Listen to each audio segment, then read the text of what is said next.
If Rex hadn't scratched the chair, no one would have ever found the letter. Not the woman from the senior center who dropped off frozen casseroles once a month.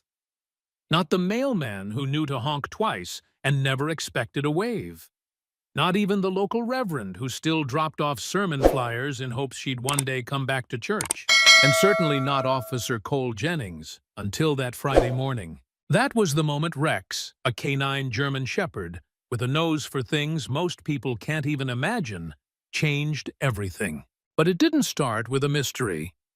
It started with a knock on a creaky screen door in the middle of nowhere. Cole Jennings hated doing wellness checks. It wasn't the people. Most of the time, it was just lonely folks grateful for company. But something about walking into homes full of silence made his skin itch. Especially places like this. The farmhouse looked like it had been forgotten by time. Paint peeled from the clapboards. Weeds curled up around rusted patio chairs. A cracked bird bath sat dry and crusted. No birds sang. Inside lived Eleanor Whitmore, 84 years old, and recently listed as socially withdrawn by the town's only social worker. Her late husband had passed nearly a decade ago. No kids, no siblings, just Eleanor and a house that remembered better days. When Cole pushed open the door, it groaned like it hadn't been used in years. "Mrs. Whitmore?" he called gently. Rex stood close, ears alert, his breathing soft but focused. He expected silence. Instead, a brittle voice answered from down the hall. "In the kitchen." Eleanor sat hunched over a chipped formica table, nursing a mug of something too dark to be coffee. Her white hair was pulled into a loose bun, strands drifting like cobwebs. Her eyes, gray and watery, darted between the officer and his dog. "I'm not dead," she said without humor. "Yet." Cole forced a polite chuckle and removed his hat. "Glad to hear it, ma'am. Just here doing a routine wellness check. The town got a little worried when no one heard from you in a while. I don't keep up with people much. They don't keep up with me. Seems fair."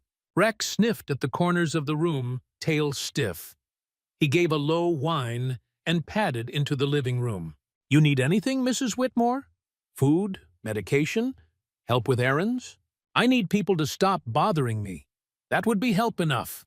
But Rex didn't stop. The dog had moved to a dusty old recliner near the window. It looked like it hadn't been sat in for years, covered in a crocheted afghan and pressed flat with time. Rex sniffed, then suddenly growled low in his throat and started scratching. "Hey," Coty warned, moving fast. "Rex, leave it." The shepherd didn't listen. He clawed at the fabric like something underneath was calling him. Eleanor rose slowly from the kitchen chair, something hollow in her eyes. "He always did love that chair," she muttered. Cole paused, kneeling beside Rex. The dog had torn a small hole into the cushion lining.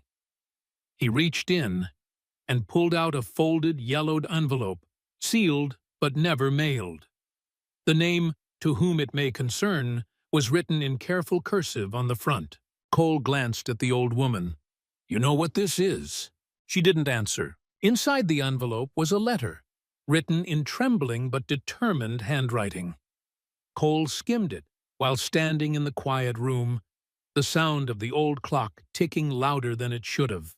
It was a suicide note, but not just any suicide note. Halfway down the page, a sentence made his blood chill. "Harold's death wasn't an accident. I stayed silent for years because I didn't think anyone would believe me. But it wasn't the stairs. It wasn't a fall. It was the nurse. The young one. The one with the red lipstick and cold hands. She poisoned him." Cole looked up. Eleanor had returned to the kitchen table, staring out the window. "I never mailed it," she said quietly. What would have been the point? He was gone, and by then, she was too. If you love true animal stories like this, where dogs become heroes and the smallest clues unravel the biggest truths, don't forget to hit the subscribe button on the Heroes for Animals YouTube channel. We honor these incredible four-legged detectives every week. Cole sat down across from Eleanor. He placed the letter between them like a question neither of them wanted to ask. "Tell me about the nurse." She didn't move. "She came recommended. Said she specialized in hospice care, but Harold wasn't dying. He had a bad hip, sure, but his mind was clear. He was strong enough to fix the roof that spring, strong enough to argue with me about everything." She smiled faintly at that. She moved in, slept in the guest room, was kind at first, then cold, always pushing new pills. Said the doctor changed them, but never showed me anything. Then one night, Harold was gone. "You told the police?" I told myself they wouldn't believe me. No signs of trauma, no marks, just a glass of water by the bed and a man with no heartbeat. Cole frowned. "You remembered all this, and still, you didn't come forward?" "I was afraid. And then I got used to being afraid. You get used to it, you know. Silence becomes comfortable." Rex returned to the table, sitting obediently beside Cole. His ears perked toward the hallway. "Rex knew," Eleanor whispered. "He always did. Even after Harold died, he used to sit by that chair and whimper." Cole didn't respond right away. He looked back at the envelope. "How long ago did this happen?" 8 years, she said, "and I remember every day since." She leaned forward suddenly, voice sharp. She wasn't a nurse, not a real one. No license. Just someone who knew how to act the part. She called herself Margaret, but that wasn't her real name. "I found an ID once.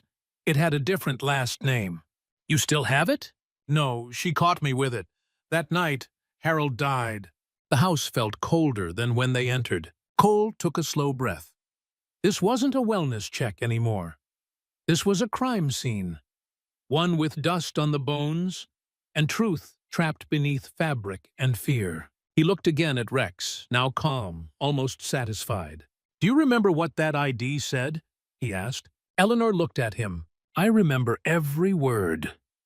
Rex had gone still. After all the noise, the clawing, the tension in his shoulders, the German shepherd now sat perfectly calm, as if something had shifted, as if something had been released. Officer Cole Jennings turned the fragile letter over in his hands one more time, feeling the slight crinkle of paper aged by time and secrets. The words were still echoing in his mind. It wasn't the stairs. It wasn't a fall. It was the nurse. She poisoned him. Cole had heard plenty of confessions in his career. Drunken bar fights, domestic squabbles, even the occasional teenager trying to take credit for things they didn't do. But this felt different. This was grief in hiding. Truth written down, folded away, and buried in a chair like a forgotten weapon. Across the kitchen table, Eleanor Whitmore didn't speak. Her hands trembled as she wrapped them around her mug, now long gone cold. Her gaze was distant, but her breathing, sharp, shallow, betrayed how very present she was in this moment. "She said her name was Margaret?" Cole asked carefully. "That's what she told us," Eleanor nodded. "Margaret Hale. She had a kind voice, polished. You know how some people smile with their mouth but not their eyes? That was her." "And she worked here full-time?" Eleanor nodded again. "Moved in 2 weeks after Harold fell in the garage. Just banged up his ribs, nothing more. But he hated doctors. I thought having someone around would help." She paused. "She offered before we even asked. Just said, 'It's what I do.' I should have known something was off then." Cole scribbled into his notepad. "Not that it would hold up as evidence. Nothing in this house could anymore. But it gave the moment weight. And maybe, just maybe, it gave Eleanor the sense that someone finally believed her." "Did she ever provide credentials?" "Nope. Said the town's clinic knew her, and stupid me, I didn't question it. She wore scrubs, had a name tag. What more did I need?" Eleanor's voice cracked and she looked away. "I trusted her. She was in this house when I slept." Cole's jaw tightened. "And you said you found an ID?" She nodded slowly. 6 days before Harold died. She was in the shower. I was changing his bedding and opened her purse looking for a pill bottle. There was a wallet tucked inside a makeup bag. The name on the ID was Maggie Hillstrom, not Hale. Did you take a picture? This was, what, 2017? My phone didn't even have a camera. Cole exhaled hard through his nose. He stood and walked back into the living room where the chair still sat. The tear Rex made was clean enough. He crouched down, flashlight out, searching the lining, stuffing, anything else hidden inside. Nothing, except for one thing. A single butterfly hair clip, wedged into the crack between cushion and frame. The metal had dulled with age. A single strand of red hair clung to it, too fine and too long to be Eleanor's. Cole bagged it anyway. Old evidence was still evidence. And Rex? Rex gave the faintest wag of his tail when Cole looked his way. "You remember something too, huh, buddy?" Cole muttered. Back in the kitchen, Eleanor was staring at the letter as though seeing it for the first time. "I wrote that 3 nights after the funeral," she said. "And every night after, I'd take it out of my nightstand and read it, like I needed the truth close by. But I was too scared to send it." "What were you afraid of?" "That I was wrong. That I'd accuse someone of murder when maybe Harold really did die of a weak heart. Or worse, maybe people would say I made it up because I was grieving. Or lonely." She looked him straight in the eye. "Being old is hard enough without people thinking you're losing your mind." Cole softened. He'd heard stories like this too often. Older citizens ignored, dismissed, or passed off as fragile relics. And here was a woman who had lived with fear and guilt for 8 years, while a killer possibly walked free. "You said she left after your husband died. Packed up before dawn the next morning. Said her contract ended the moment Harold passed. She didn't even stay for the burial." "Did she leave any trace? Letters, prescriptions, anything?" "Just the pills, but the labels were always handwritten." Cole's head tilted. "Handwritten? Not from a pharmacy?" Eleanor nodded. "Said she compounded them herself from natural sources. Claimed she had a certification in holistic care." "And that didn't seem strange?" "It did, but when you're desperate, strange starts to feel like help." Cole made a mental note. The name Margaret Hale, or Maggie Hillstrom. A fake nurse, possibly unlicensed, possibly a serial caregiver, who vanished after a patient died under her watch. He stepped outside to make a call. The sky had turned gray. The kind of overcast that felt like it could either snow or just hang heavy on your lungs. Rex stood by the patrol car, staring at the field across the road like he expected something to emerge. Cole dialed dispatch. "Hey, Dana, it's Jennings. I need you to run a couple of names for me. Margaret Hale and Maggie Hillstrom.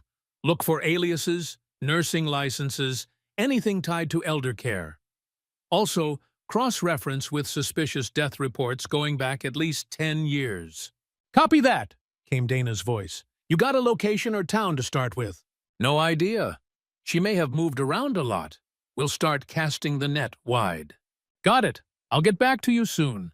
He hung up and leaned against the hood, exhaling long and slow. His breath fogged in front of him. Back inside, Eleanor was still at the table. "I'm not crazy, officer," she said softly when he returned. "I know what I saw in her eyes the night he died." She was calm, not surprised, not grief-stricken, just done. Cole pulled a chair out and sat across from her again. "Do you think she's still out there?" Eleanor's voice was barely a whisper. "If she did it once, she's done it again." That sentence hung between them like smoke. Outside, Rex barked once, short and sharp, a sound that said, "I know something's wrong. Let's fix it." Cole stood again, heart beating faster now. "If you remember anything else, any name, face, place she talked about, call me." Eleanor gave a slight nod. "Do you think you can find her?" "I don't know," Cole said honestly. "But if she hurt your husband, and if she's out there doing it again, we're not going to let her stay hidden." He slipped the letter into a protective bag, careful not to smudge the ink. Then he clipped Rex's leash and turned back toward the cruiser. As they pulled away from the farmhouse, Cole glanced into the rearview mirror. Eleanor stood at the screen door, arms crossed over her chest, wind tugging at her cardigan. She didn't wave, but she didn't look away either. Something had changed in her. Maybe the silence didn't feel quite so heavy anymore. And for the first time in 8 years, justice didn't feel impossible. The county clerk's office smelled like old carpet and coffee gone cold. Fluorescent lights buzzed above like angry bees. Officer Cole Jennings had been there for over an hour, sifting through nursing license applications and employment records that were barely digitized. Rex lay sprawled under the table, twitching occasionally in his sleep, maybe chasing squirrels in his dreams, or maybe nurses with red lipstick and cold hands. Cole looked up as Dana, the town's administrative assistant/research wizard, appeared with a manila folder. "All right, here's what I could pull from state records," she said, setting it down. "We've got a Margaret Hale with a lapsed CNA license from 2011, never renewed. Address was in Nebraska." Cole flipped through the papers. Black and white ID photo. Same reddish hair, sharp chin, confident eyes. It was her. Maggie Hillstrom? Nothing official under that name, but Dana pulled out another document. There is a death certificate from 2018. A Walter Grayson, age 77, died under in-home care in Kansas. Guess who signed off on the paperwork? Cole's jaw clenched. Margaret Hale? Bingo! She handed him a printout of the form. The signature was barely legible, but matched the handwriting from Eleanor's letter. The box for natural causes was checked, but no physician signed off. Just the caregiver. Cole leaned back in his chair. That's 2 unexplained deaths. Same pattern. Elderly male, no autopsy, same caretaker, and she disappears right after. Dana nodded. And probably more. We just haven't found them yet. Start building a timeline, Cole said. Everything we can trace. And check assisted living facilities too, especially places that don't do background checks. You got it. Later that night, back at the station, Cole stared at a whiteboard he'd hastily turned into a murder wall. On it were 2 photos, Harold Whitmore and Walter Grayson. Beneath them, a red marker line connecting both to Margaret Hale. Beside her name, he'd written a single word in block letters. Unknown. Age likely mid to late 40s now. Known aliases, Maggie Hillstrom. Occupation, unlicensed caregiver posing as a nurse. Pattern, enters homes under pretense of elder care, gains trust, then vanishes after unexplained deaths. No next of kin, no social media, no fingerprints in the system. She was a ghost. Cole ran his hands through his hair. He'd seen some twisted things in his 12 years on the force, but this felt deeply personal. Because Margaret, whoever she was, didn't use guns or knives. She used vulnerability, trust, love.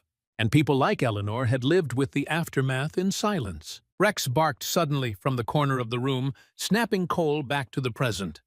The dog stood facing the office door, ears perked. A second later, the door creaked open. It was Sheriff Daniels, coffee in hand. "You're working late," he said. Cole nodded. "This one's not letting go." The sheriff leaned over the board and let out a low whistle. "That's a hell of a pattern. I think there's more. I just haven't found them yet." Daniels sipped his coffee. "You thinking cereal?" Cole hesitated, then nodded. "Yeah, I think she's been doing this for years, drifting between small towns, preying on folks who can't fight back." The sheriff frowned. "You got anything solid enough to open a case?" "Not yet, but I'm getting there." The next morning, Cole visited the town's only retirement home, Golden Oaks Assisted Living, just a few blocks from the station. He flashed his badge at the front desk nurse, a tired woman in pastel scrubs named June. "Looking for anyone who might have worked here under the name Margaret Hale or Maggie Hillstrom," he said. June wrinkled her brow. Maggie. That name does ring a bell." She pulled up a digital roster. "Yeah, Maggie Hillstrom. Brief contract in 2019. Filled in for a few weeks when we were short-staffed. Do you have any record of patients under her care?" June turned the screen toward him. "Only one. Miriam Adler. She passed the day after Maggie stopped coming in. It wasn't suspicious at the time. She was 92. But now that you're asking, Cole felt his stomach turn. Was there an autopsy? No. Her family declined it. Said they didn't want to prolong anything. Can I speak to them? Only surviving relative was a nephew. Lives out of state. I'll get you his contact info. He left Golden Oaks feeling like the noose was tightening. But not around the suspect. Around the truth. Around every case no one had questioned. Every elderly person who'd been deemed just old when they slipped away under Margaret's watch. Back in his cruiser, Cole pulled out his recorder and began speaking aloud, half a report, half an emotional dump. Margaret Hale has now been connected to 3 suspicious deaths across 3 states. No formal charges. No official investigations. All victims elderly. All passed in her presence. She uses fake credentials, leaves no trace, and targets people no one questions. Rex, from the back seat, gave a short huff, as if to say, "What now, boss?" What now, indeed? Cole knew he needed something hard. Not just timelines and guesses, but something concrete. A physical clue. A fingerprint. A witness. A surviving family member who remembered a detail no one else saw. He returned to the evidence bag that still held Eleanor's letter and the butterfly clip. He drove it to the state lab 40 miles away and begged the technician to rush a test. I know the hair's old, I know the letter's contaminated, but anything, any DNA match, any prints, can break this open. The tech, a woman named Lorna, looked skeptical but nodded. I'll do my best. That night, Cole visited Eleanor again. This time she made coffee. She handed him a steaming mug and sat down slowly, her body moving like every joint ached in protest.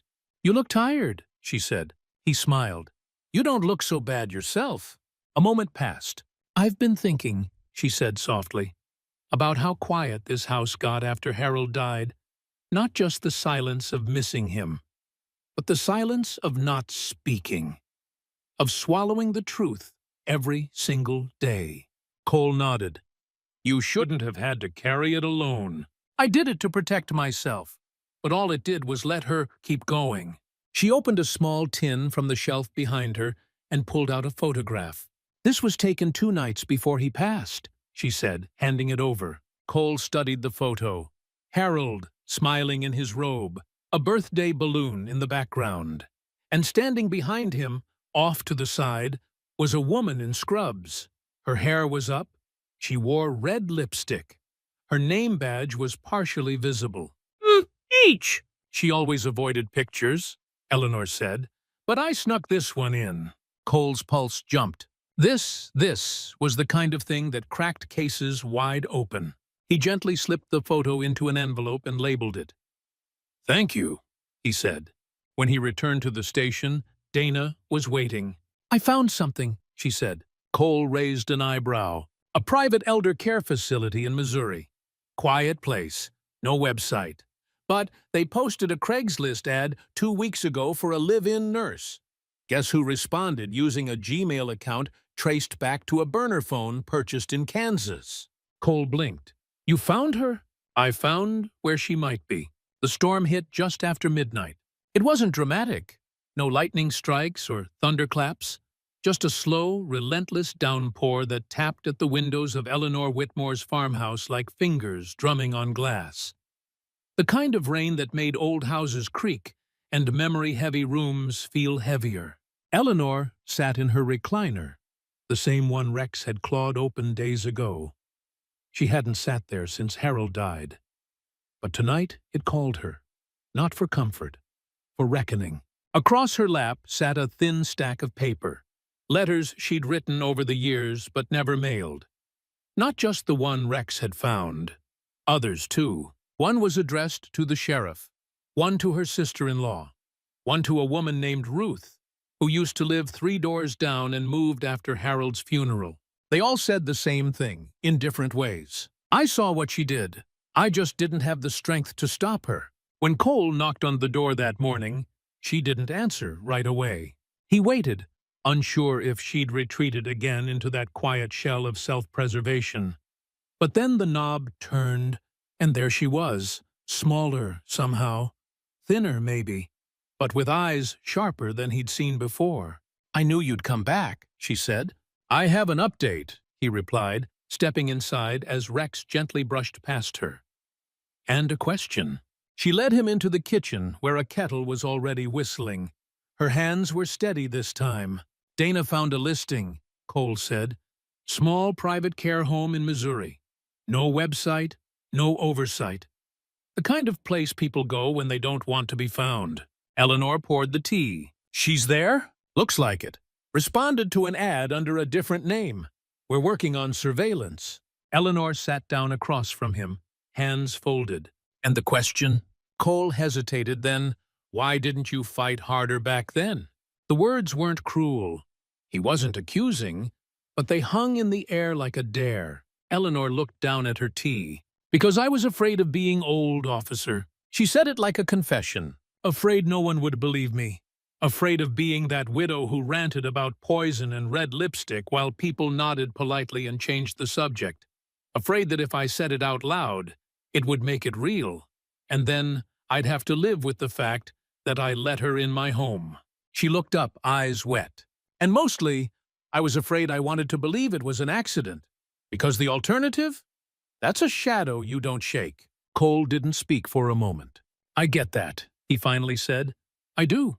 But she's out there, Eleanor. And if we don't stop her, someone else is going to feel this same guilt, except next time, the victim might not be as lucky as Harold. It might be slower, worse." Eleanor nodded. "I want to help," she said. "Then tell me everything.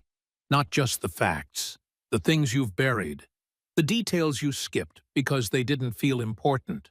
She took a long breath and began. It came out slowly, like a stream finally melting after a long freeze. The way Margaret, or Maggie as she called herself, would hum old hymns when she crushed pills into Harold's applesauce. How she wore gloves, even indoors. How she never let Eleanor handle Harold's medication, claiming it was a controlled routine. How, the night before Harold died, Eleanor had woken up to the sound of whispering and found Maggie sitting beside Harold's bed, murmuring something Eleanor couldn't quite hear, holding his hand even though he was already cold. She didn't look sad, Eleanor said. She looked satisfied, like she'd crossed something off a list. Cole wrote it all down, word for word. When she finished, she looked up at him and asked the one thing he wasn't prepared for. "Can I go with you? To Missouri? To confront her?" Cole hesitated. "That's not safe. I'm not asking to be in the room, but I need to be there. Even if it's across the street. Even if I never leave the car. I need to know she sees my face. I need her to remember me." It went against every protocol, but something about the request felt right. "Let me talk to the sheriff," he said. "If we get a green light to move on her, I'll come get you. But you stay in the vehicle. That's non-negotiable." Eleanor nodded. "Fair." As he stood to leave, she touched his arm. "Thank you, Officer Jennings." "For what?" "For believing a tired old woman and her haunted armchair." Back at the station, Dana greeted him with a raised eyebrow. "You're going to Missouri with an 84-year-old civilian. She stays in the car. You realize how crazy this sounds?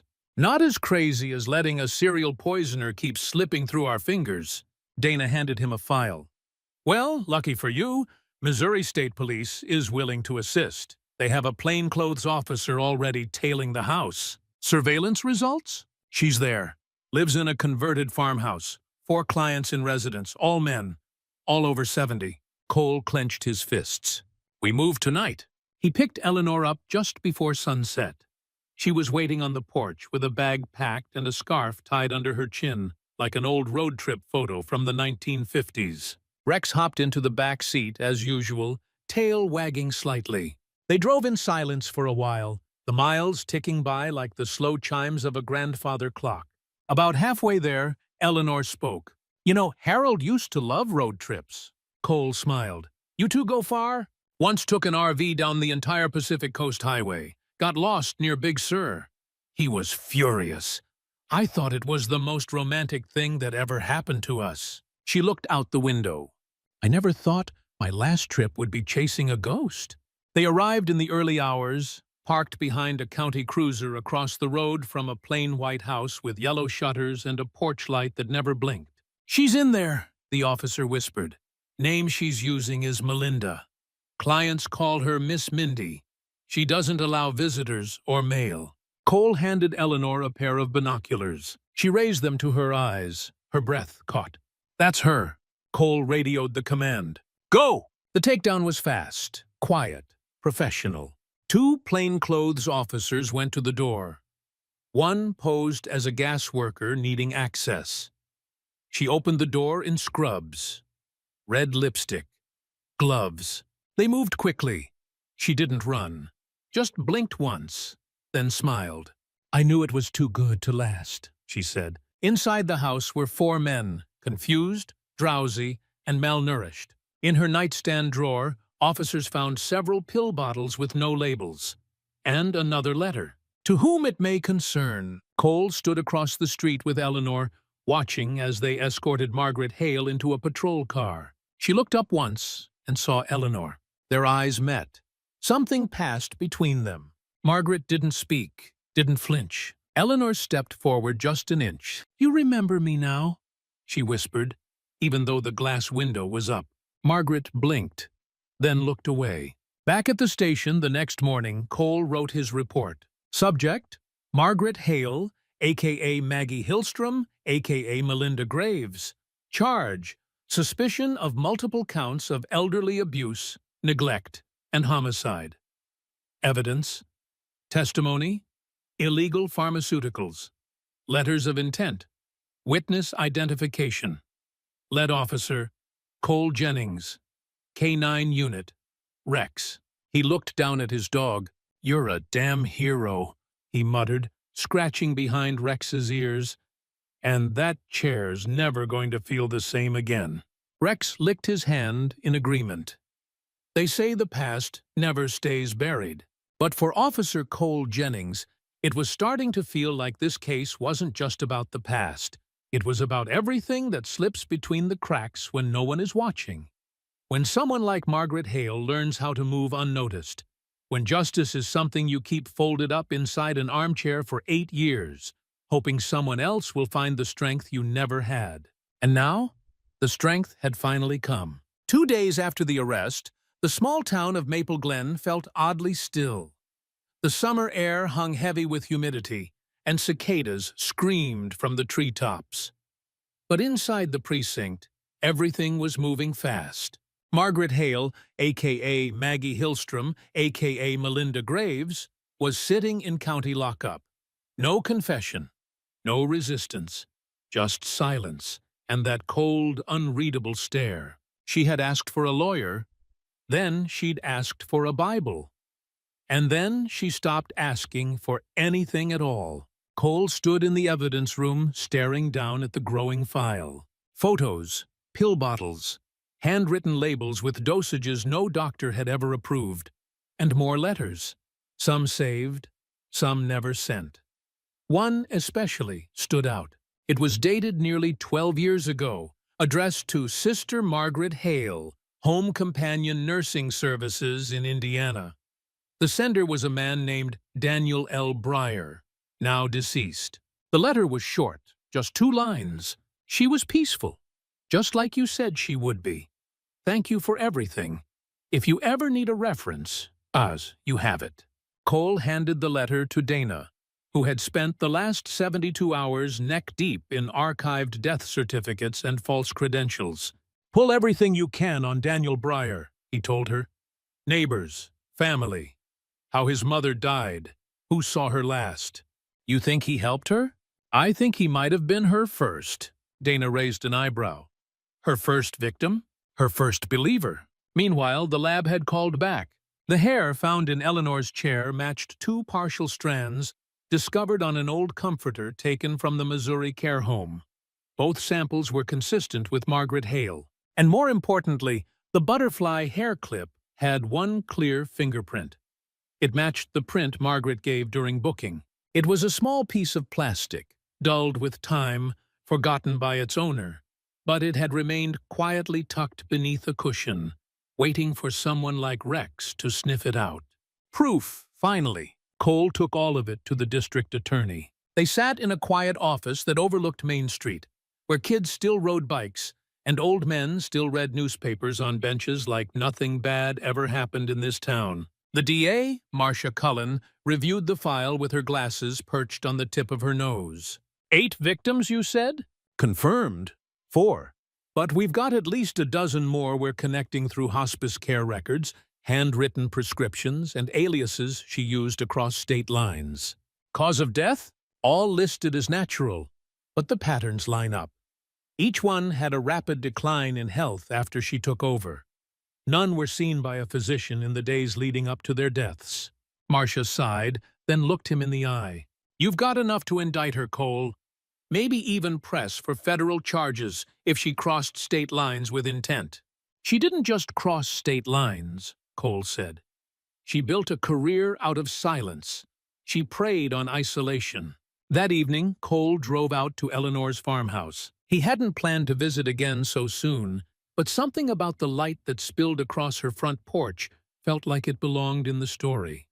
Like she deserved to hear the next chapter in person. She answered the door with a warm smile and a cardigan draped over her shoulders. "Did you bring Rex?" she asked, peeking around him. Cole nodded, and the shepherd bounded up the steps like he owned the place. He made a beeline for the living room and circled the armchair once before sitting down beside it, almost protectively. "He remembers," Eleanor said softly. "He doesn't forget anything," Cole replied.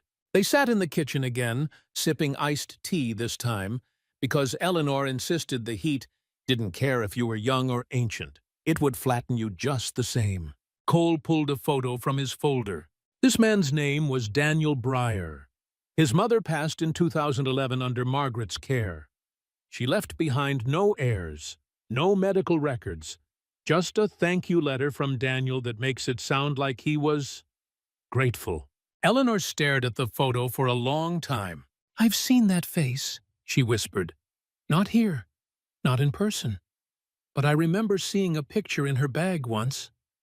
A photo of a man just like him." She looked at it like it was sacred. "She ever say who it was?" "No, but she said once, just once, that her calling wasn't about saving people. It was about releasing them." Cole felt his spine stiffen. Releasing them from what? From pain, I think. From loneliness, maybe even from themselves. "That's how she talked, officer.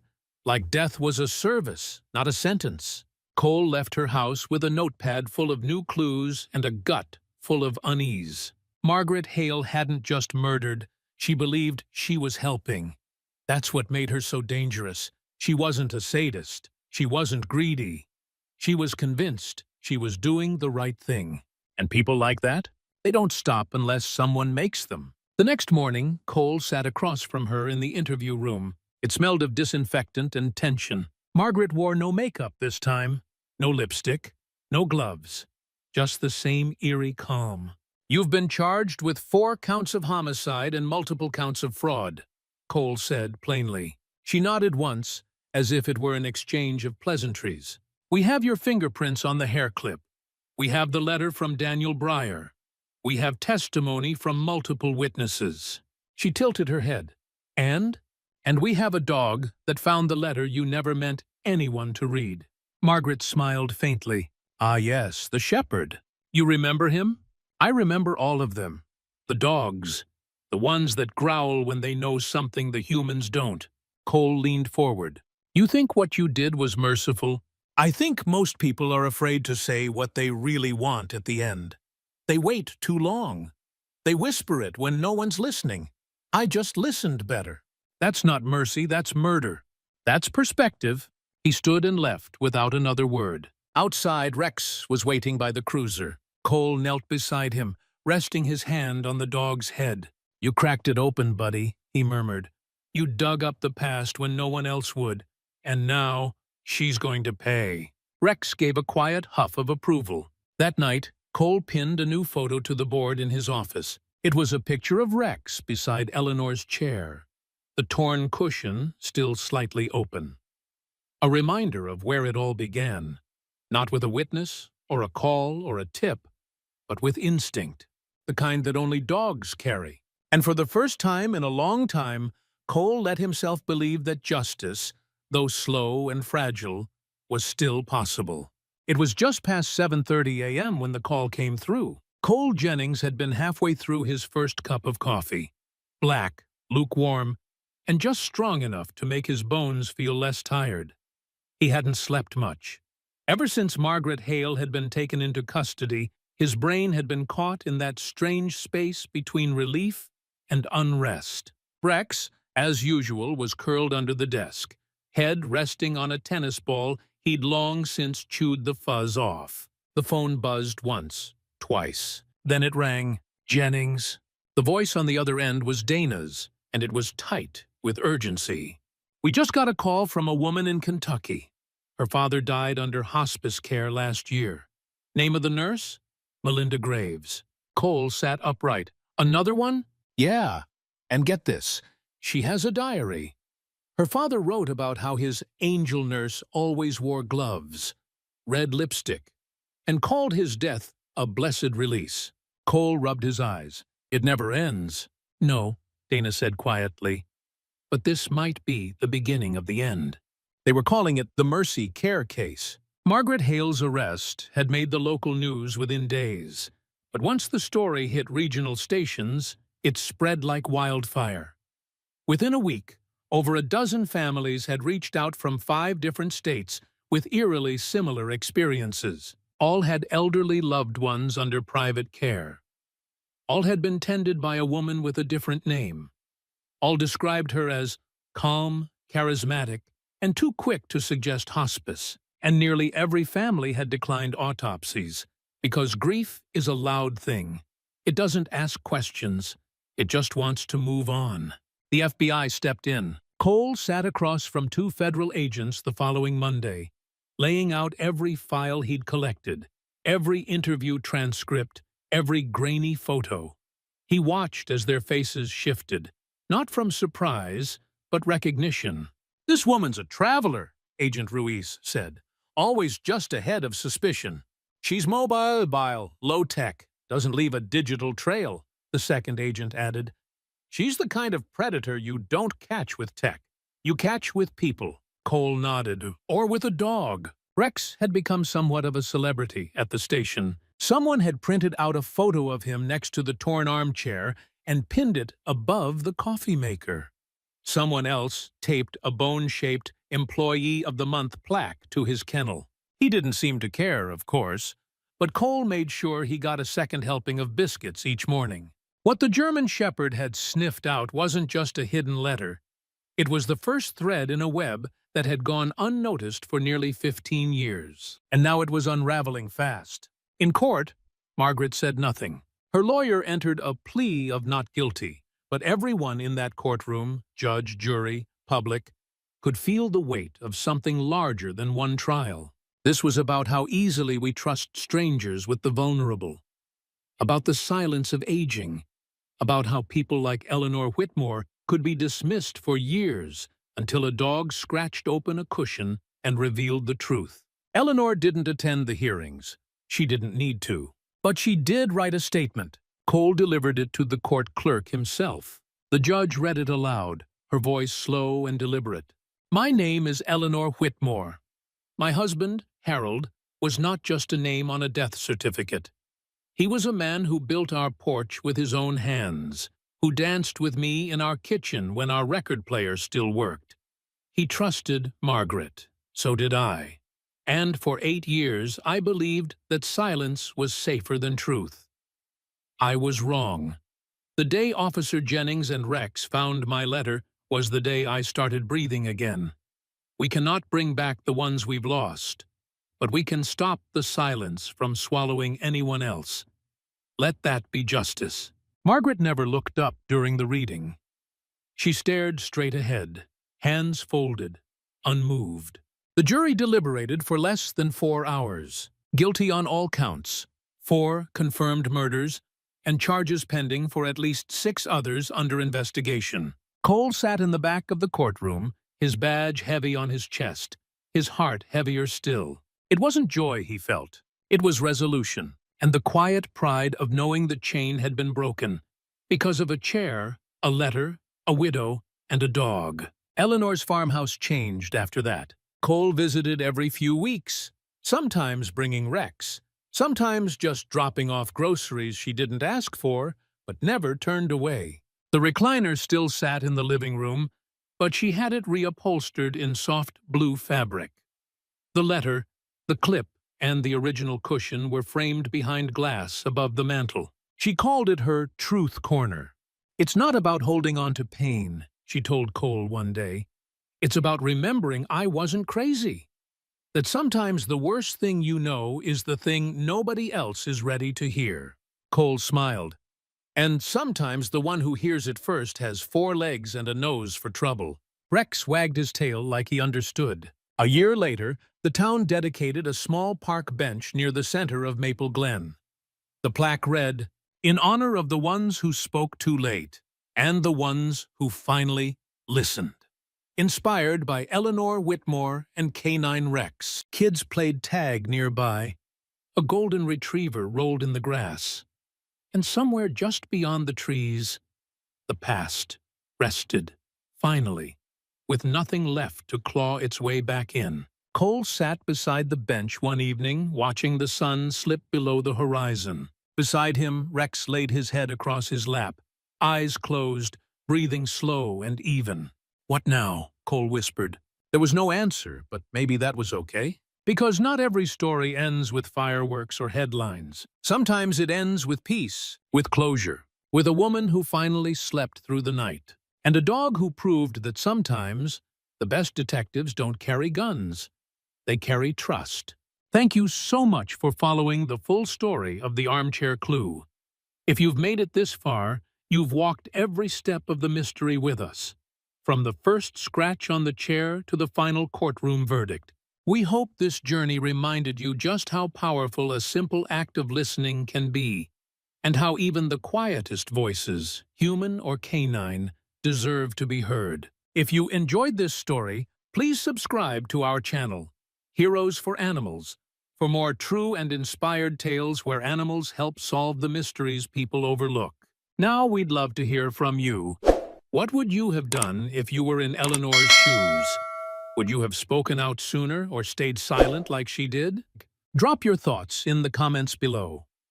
Let's talk about courage, justice, and the incredible power of animals. Until next time, stay curious, stay kind, and never ignore the bark that doesn't stop.